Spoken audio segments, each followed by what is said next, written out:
Come inside of my heart if you're looking for answers. Look at the stars, go a little bit faster.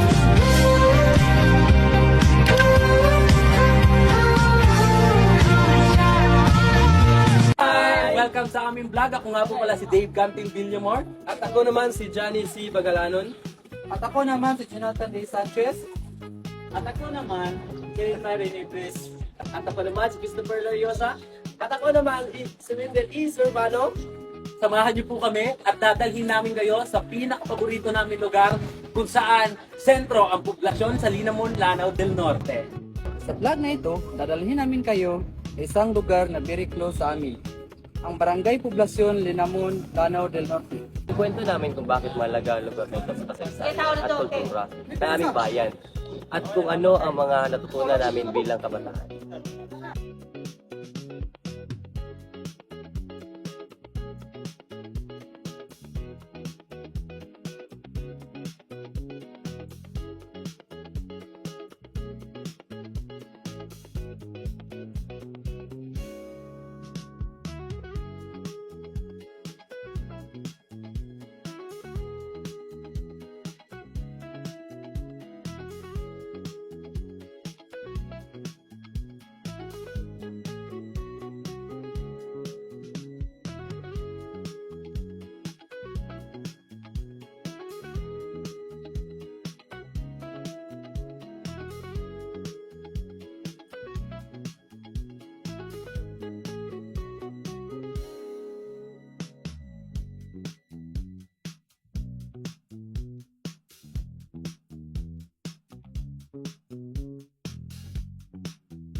Ang Barangay Poblasyon ay itinuturing na sentro ng Linamon.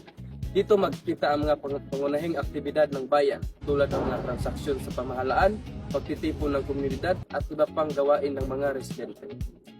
Ayon sa aming pananaliksik at mga kwento ng matagal nang naninirahan dito, unti-unting nabuo ang poblasyon bilang puso ng bayan kung saan nagtatagpo ang pamahalaan, kultura at pangaraw-araw na buhay. Mahalaga ang barangay poblasyon dahil dito nagsisimula at nagtatapos ang maraming desisyon na may epekto sa buong bayan ng Linamon. Hindi lang ito basta lugar, ito ay simbolo ng pagkakaisa, pagkakailanlan at kasaysayan ng mga mamamayan. Sa mga simpleng gawain at tradisyon dito, makikita natin kung paano pinapahalagahan ng komunidad at kanilang kultura.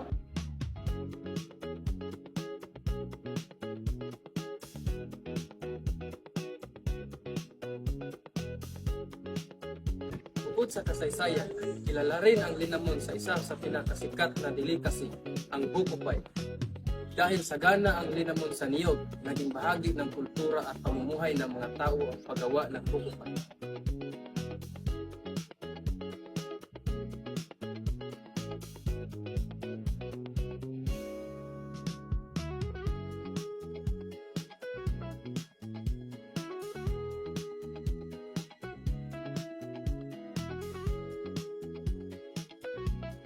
Para sa amin, ang bukupay ay hindi lang pagkain, kundi simbolo rin ng kasipagan at pagkamalikhain sa mga taga-Linamon.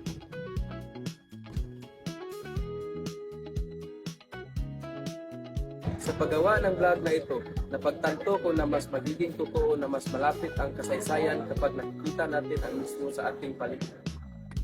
Natutunan kong mahalagang pangalagaan ang mga lugar tulad nito dahil dito nagsimula ang kwento ng ating bayan. Bilang kabataan, responsibilidad nating alamin, igalang at ipreserba ang mga nakasasayang lugar para sa susunod na henerasyon. Bukod sa kasaysayan ng aming lugar, may kita rin ang kultura ng komunidad sa kanilang pangunahing kabuhayan. Ang kasaganahan ng niyog sa lungsod ay nagsisilbing mahalagang pinagkukunan ng kabuhayan ng mga mamamayan. Ito rin ang naging inspirasyon ng Hudyaka sa Lubi Festival, isang selebrasyon na nagpapakita ng kultura at identidad ng komunidad. Sa pamamagitan nito, mas nauunawaan natin kung gaano kahalaga ang niyog, hindi lamang sa ekonomiya kundi pati na rin sa tradisyon ng mga tao.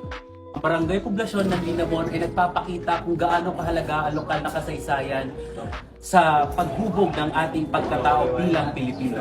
Naway magsilbi ang vlog na ito bilang paalala na ang kasaysayan ay buhay at makikita natin sa araw-araw.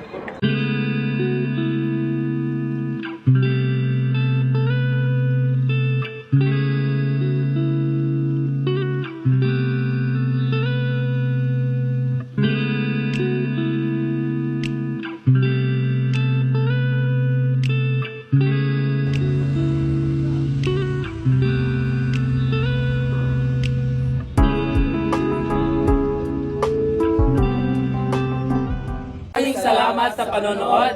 Sama-sama nating pahalagahan at alagaan ang ating kasaysayan.